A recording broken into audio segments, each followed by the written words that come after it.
Hi everyone, it's Robert P. Smith. Welcome to the Money Time Coaching channel. One thing I promised you guys I would do from the very beginning of this channel was to provide helpful content all the time. So make sure you don't forget to like, comment, and subscribe so you don't miss out on any helpful content going forward. In this video, I will bring you the highlights of an all-day event that I attended on co-ownership opportunities and ownership options. Honestly, this was an amazing event, and this video will reflect that. I think that by the end of this video, you will come to realize that waiting on the government to make housing more affordable may not necessarily be in your best interest, when you can simply galvanize your network to get into the housing market through co-ownership a lot sooner.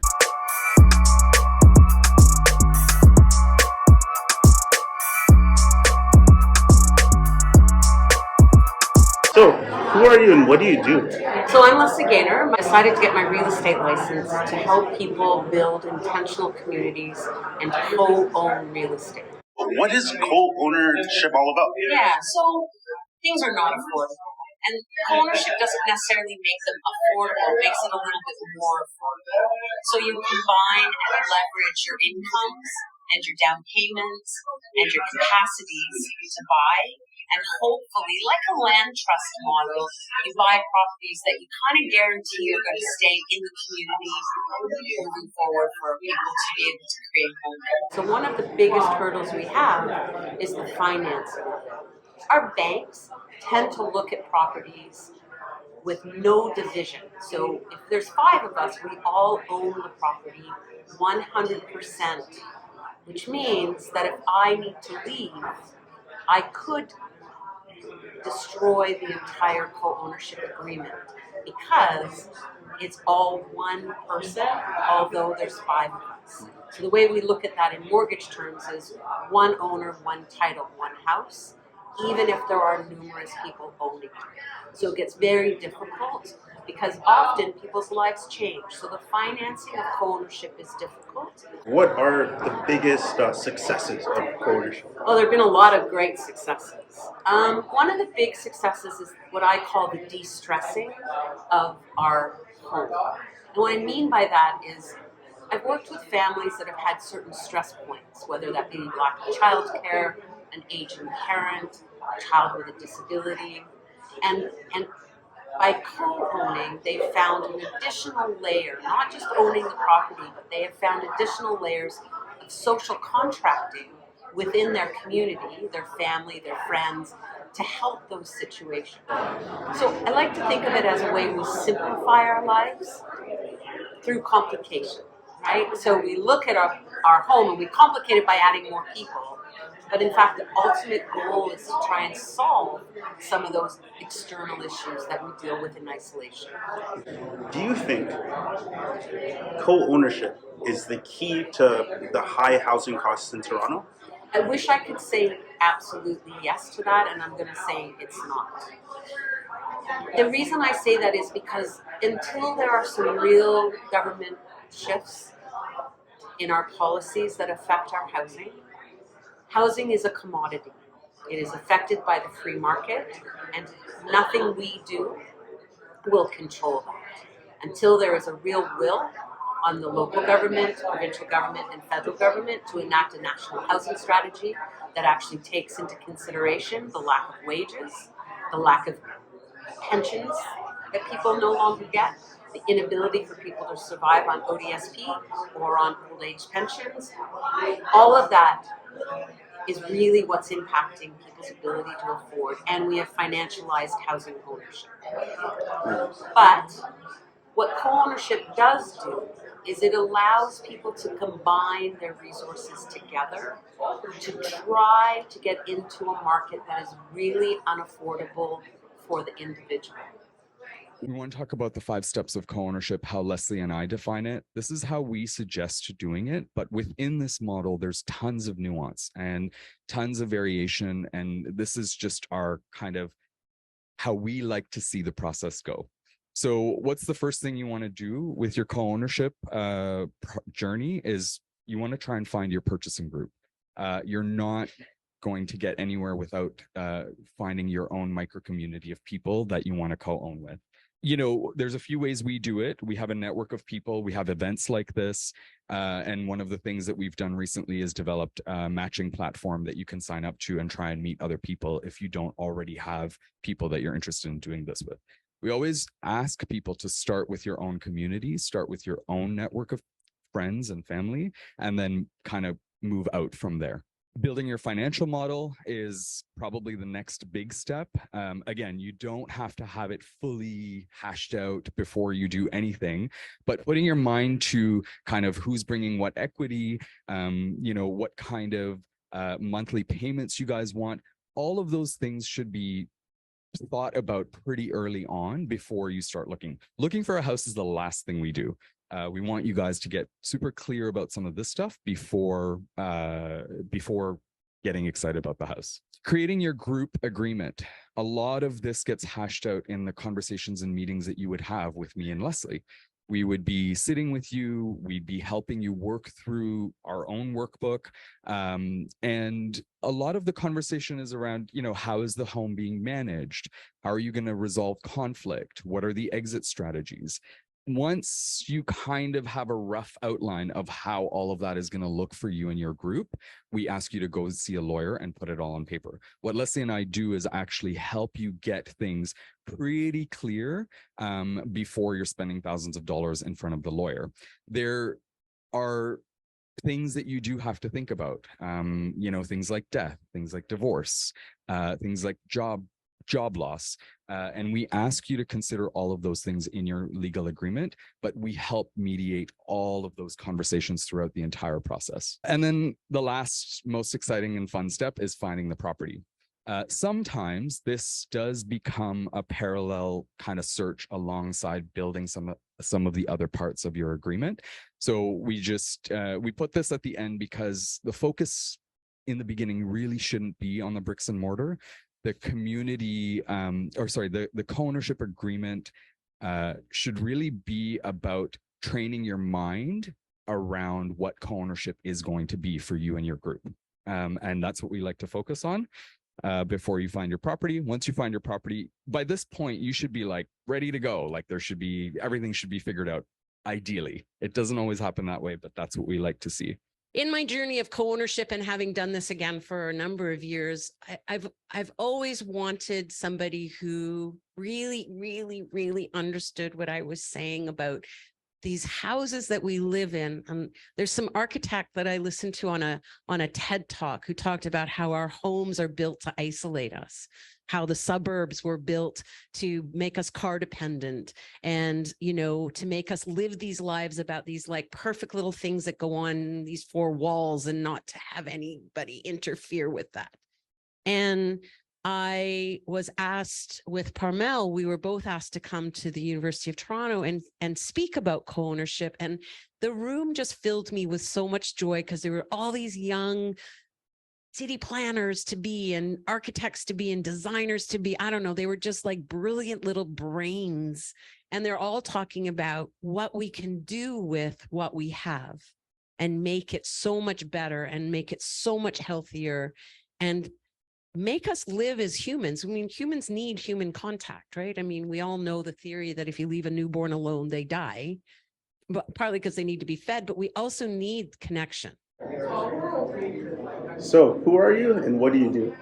My name's Daniel. I'm an architect at a firm here in Toronto called Jason Fung Architect, and I mostly do residential projects, small renovations, some larger developments. So, tell me, how excited are you about this event? This event is great. Everyone knows that there's like a housing crisis. Everyone knows that there's like a loneliness epidemic, and I think co-housing is just, or co-ownership rather, is just the way that we're gonna address these things. So I know you mentioned something that really drew your interest to attend this event about the Germany thing. Can you explain a little bit more? Sure. So in Germany they have this system called a Balgripan, which literally just translates to a building group. It's usually led by an architect, and what it is it's a group of people. It could be anywhere from a dozen to a few dozen, 50, 60, and essentially it's just a form of development where the people who live in a building are the ones who fund it and design it with the architect. And ultimately leads to a building that is suited to the people who live in it and is cheaper because there's not a developer taking a cut. Interesting. Do you see that working in Canada? Yeah, I mean, I think in terms of, from a building perspective, a building code perspective, a zoning perspective, there are no issues. It's really just about finding lenders who are willing to help finance these sorts of projects, and it's about familiarizing people with the legal framework that is necessary to, create this sort of development. Awesome. You mentioned something really interesting. It was about the stigma of like co-ownership. Can you explain a little bit more on that? Yeah, I think that in North America and Canada, there's a lot of there are expectations. The American dream about the kind of housing that we should have, that we should live in. But I think elsewhere in the world, these stigmas don't exist. These types of living situations are commonplace. So, who are you and what do you do? My name is Chris Stevens. I am the Executive Director of Co-Housing Options Canada. So, for the viewers who are wondering, what is co-housing all about? Sort of an idea that came out of Denmark probably about 30, 40 years ago. Co-housing is about having your own privacy, but at the same time having extensive commons and really a pedestrian-centric lifestyle where you know your neighbors and it's almost like an extended family. But you can close the door when you don't want to see them, but you can have them right outside your door whenever you want. So sort of dealing with that isolation and loneliness epidemic that people have been talking about. So imagine having your own house, your own apartment, and at the same time having a common house where you can get together maybe once or 5 days a week, have a shared meal, and you don't have to cook every day.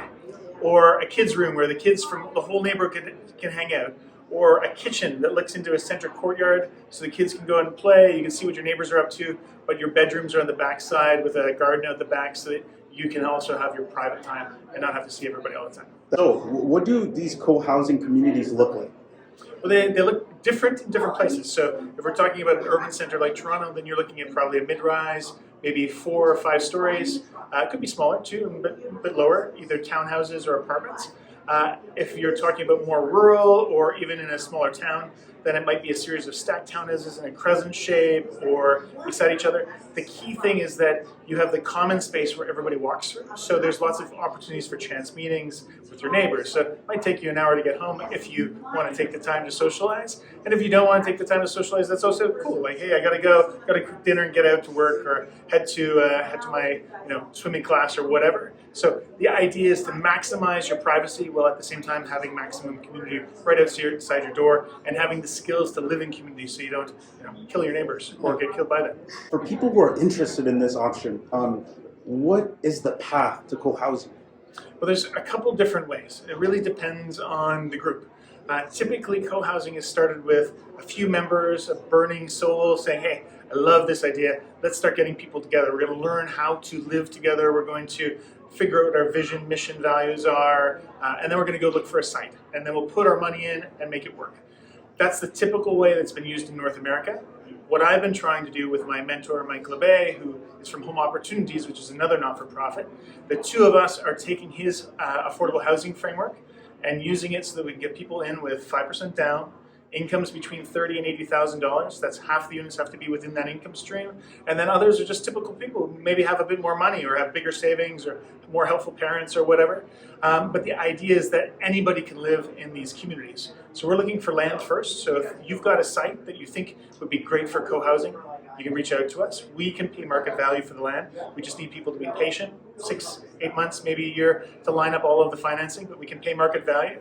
And then from there, we can bring the community together because there's so many people who would love to live this way, but they just can't make it work because they don't have the money themselves. So we're pulling in some different financial resources to make that possible. And then from there, we teach the skills, we create the shared vision together, and within hopefully 2 years, 3 years, we get people into owning their own home. Do you think co-housing is the solution to affordability? Well, I think in its traditional approach in North America, the answer is probably not. But using the framework that my mentor has been using, that's evolved from his 40 years of experience, I think the answer is it's one of the tools. It's going to be one of the key mechanisms that makes home ownership possible. We're working on a project right now in Brampton and in Fergus. We've got a couple of sites out in BC that I'm working on. And in Toronto, I'm hoping to secure a site on the West End near where I live so that we can make some magic happen too. So if you've got land, come talk to us. If you'd like to be part of a community, once we get the site secured, then come talk to us too. The development consultant that we work with, Mike LeBay, who runs Home Opportunities and was involved in another not-for-profit previously, and has figured out how to make housing financially accessible. What that means is incomes between, well, above $30,000, you can afford to own a home, even in Toronto, with 5% down, up to 10% of the units we can do is rent to own. The key is this first one. Do you have land? If you've got land and you like the idea of co-housing, then let's chat. We need about 8 months to 12 months to line up the financing, do our due diligence, but we can option the site and we can pay market value for the land. If you are looking for community, and there's lots of folks, and I've worked with some of the people in the room, I can see there, on helping them get their community going, that's not hard to find the people. It's hard to get the people to do the work to learn how to live in community and to learn the skills to live together.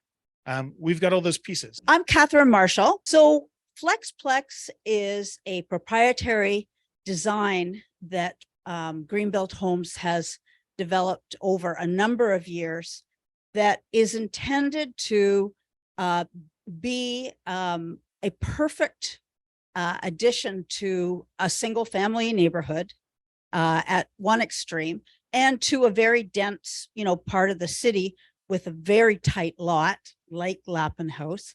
And it's intended to basically be the most flexible design you can imagine. Although it looks fairly much like a very upright single family home, it actually flexes to 4 2-bedroom apartments, or a duplex, or a triplex, or it could be a wonderful co-living, conventional wide open co-living dorm type of a building. So one of the things that makes it so flexible is that it is designed to have 8 bedrooms, each with its own bathroom, but it doesn't have to. Some of them could be dens, some of them could be work areas, some of them could be all kinds of things, playrooms. You can basically put a kitchen in on every floor or not. You can open up staircases to make everybody feel open and together, or you can enclose them for privacy. So, really what we've tried to do is to imagine every possible scenario we think that people could want, and we've built it right into the walls, with the idea that everybody's needs change over time. So this building is your forever home. And as your needs change, the building changes. Instead of you having to move, strata titling a property as an exit option. But we are building this so that every floor is a completely independent unit, has its own HVAC system, has its own electrical system, has its own fire ratings, and also is completely soundproofed. So a bomb could be going off on another floor and you're hopefully not going to hear it. So that in the event that there does need to be a parting of ways, that you could strata title the building and sell off the part that is owned by the departing party, and the other parties get to stay in place. So we think that that financial flexibility is really important in co-ownerships. It's trying to bring people together to buy property together. It could technically be used for investors if they wanted to. We cannot control that at this point, but I'll take you a bit through the app. We started by asking how we can make property co-ownership a reality for everyone. And we found that people who are interested in co-ownership were asking the question, who will I co-own with? Our core purpose is to seamlessly allow people to co-own property together.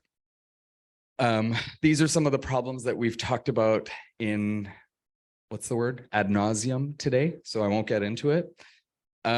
What's really exciting is that the app looks great. It's live and it's working. It's currently a desktop app, which is so you could go onto your computer. We are working on a 45-day build out for iOS and Android. You'll be able to download it very soon.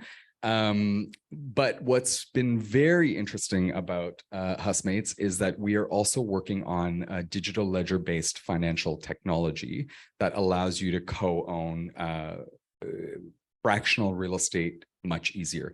That sounds really complex and futuristic, and it kind of is. We are just setting the base for it at this point, and that portion of our app is not quite ready yet.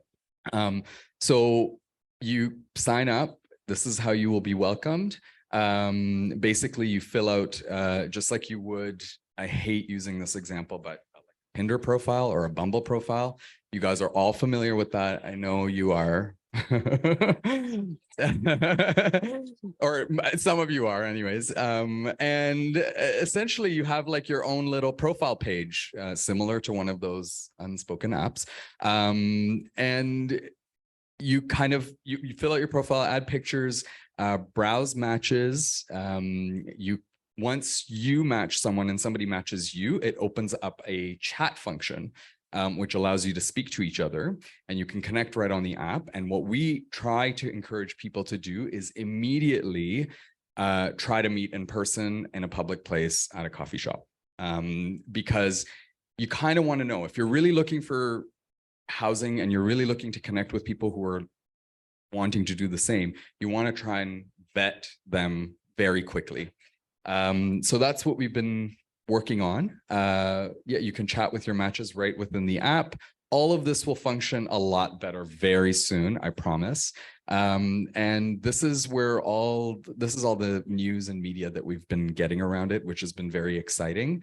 There's about 430 odd people on the app right now. It's in its very infancy phase right now. But we'd love it if you guys gave it a spin and gave us some feedback on the app. This is our team, and just a little wording about why we're trying to do this. Essentially, we want to create a co-ownership model that enables people to thrive in community while building financial capacity. The end. Subscribe now.